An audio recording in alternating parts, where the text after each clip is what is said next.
অর্থ পাচারের দায়ে বাংলাদেশের দুর্নীতি দমন কমিশন একটি অনুসন্ধান চালাচ্ছে, আর সেই তথ্যের সূত্র ধরেই আমরা চলে এসেছি লন্ডনে। এসে হতবাক করার মতো তথ্য পাওয়া গেল। আইপি হোল্ডিং কোম্পানির নামে এই অ্যাপার্টমেন্টগুলো করা হয়েছে। সেই কোম্পানির মালিক বাংলাদেশের বিতর্কিত ব্যাংক এনআরবিসির পরিচালক মোহাম্মদ আদনান ইমাম। এই অ্যাপার্টমেন্টের এক একটির দাম প্রায় £500,000, যার বাংলা টাকা দাঁড়ায় 7.5 কোটি টাকা। এই 7.5 কোটি টাকার যে অ্যাপার্টমেন্টটি, সেটি মাত্র 1 বেডরুমের। তাহলে বুঝতে পারছেন যে কতটি অভিজাত এলাকায় এবং অভিজাতভাবেই এই অ্যাপার্টমেন্টগুলো তৈরি করা হয়েছে। শুধু এই একটি প্রজেক্ট নয়, এখানে তার প্রায় এ ধরনের 40টি প্রজেক্ট রয়েছে এবং সেই 40টি প্রজেক্টের আন্ডারে প্রায় 900 অ্যাপার্টমেন্ট তিনি তৈরি করেছেন। তার এই অর্থের উৎস কোথা থেকে এলো? আমরা যেটি জানতে পেরেছি যে বিভিন্ন ব্যাংক থেকে লোন নিয়ে সেই লোন দুবাই হয়ে দুবাইয়ের একটি ব্যাংকে তারা সেই টাকা পাচার করে। দুবাই থেকে সেই টাকা আবার চলে এসেছে লন্ডনে। মাথার আছে সাইনেরটা হইলেই পাঠায় দেয়, একটা দূরে সাইন নাকি মানুষের সাইন করায়, তাও আবার চার্জ ডকুমেন্টস। এটা ঝামেলা হইলে আমার তারা দায়িত্ব নেবে না।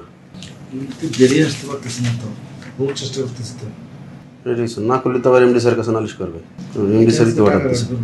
টাকা বের করে এমনি সাহেব টাকা নেবে 50 কোটি টাকা। 50 কোটি টাকা বের করবে আজকে? 125 কোটি টাকা লোন আছে, তো 50-60 কোটি টাকা সার ট্রান্সফার করে নেবে, আর 60 কোটি টাকা দেশের বাইরে নিয়ে যাবে। বাপ রে বাপ। আমরা এমনি কাজ হয়, আমাদের লোন হয়, আর টাকা দেশের বাইরে ট্রান্সফার বাকি আছে কিছু, আর কোনো কাজ আছে। সেটা তো লোনও তো বেশি, এই টোটাল কোম্পানি লোন হয়ে গেছে 1200-1300 কোটি টাকা। না, এটা ঠিক না। এরা সমস্ত জায়গায় চার্জ ডকুমেন্টসে সাইন করে নিয়ে রাখতেছে, যাতে তাদের কোনো ঝামেলা না হয়। কিছু হইলেই বলবে যে বাদল সাহেব করছে, এরপর থেকে বলে দেবেন যে আর করবো না। ওই যে বসুন্ধরা যে 10% রেস্টুরেন্ট, ও টিএসএন এর নামে, এটা তো টিএসএন এর থেকে কিচ্ছু করার নেই। বুঝলাম না, 10 কাঠা জমির উপরে 125 কোটি টাকা লোন হলো। মাত্র আরো বেশি হতে হবে, আরো বেশি লোন হইব 200 কোটি। ব্যাংকেরও টাকা আছে। ব্যাংকের টাকা না রে ভাই, এটা একটা খেলা, এটা ভাগ করে নেই টাকাটা। মানে টাকা ভাগ করে নেয় সবাই মিলে আর কি।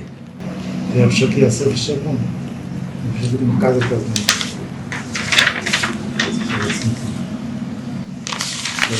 এমডি স্যার মনে থাকবেও না বেশি দিন।